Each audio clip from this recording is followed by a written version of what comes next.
This morning we are getting a sneak peek at a new exhibit at the Cincinnati Museum Center, and this is all about chocolate.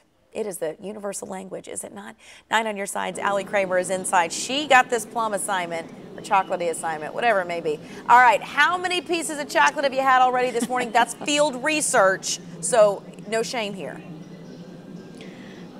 Absolutely is, Catherine. And you know, I feel like I went a little trick-or-treating this morning. This is all the chocolate that I found in the newsroom, and bless her, Stephanie Burgess, this mostly came from her desk drawers. We much appreciate it. When you come down to the new exhibit here at the Cincinnati Museum Center, yeah, take a look at this. It's gonna feel a little bit like you're in Willy Wonka's chocolate factory. But come in with me, because this is much more than just about chocolate. Look, well, first look at this, all of this decadent chocolate.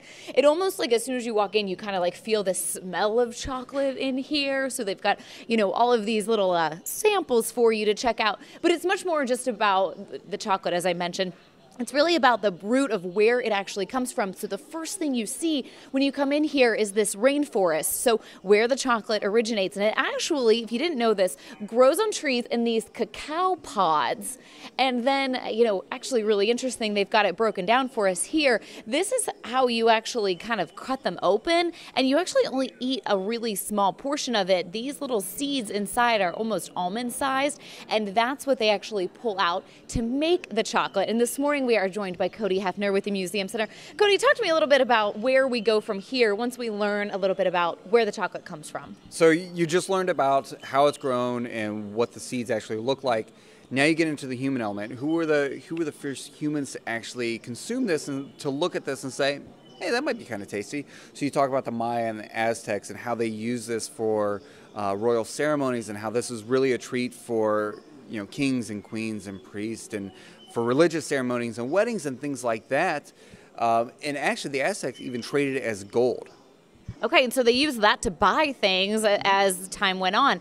And when did people really start making it chocolate that we know today? So you first see that when it finally travels overseas to Europe. The Spanish add sugar. They found it a little too bitter, so they sweetened it up with some sugar. But for 90% of its life cycle, chocolate has been consumed as a drink. It's not till the 1840s that it becomes an actual chocolate bar, and then milk chocolate develops in the 1870s. So that's when we're really starting to get into what we know today and are familiar with today as chocolate. All right, so we're going to take you a little bit through all of the history of it from the Mayans, the Aztecs, and then we're going to take you over onto what I like to call the American side and check out, you know, the cocoa and everything they did with it, the old molds. It is really cool, and we'll show you that coming up at 6:30. But for now, reporting live inside the best assignment of the week, we'll send it back to you.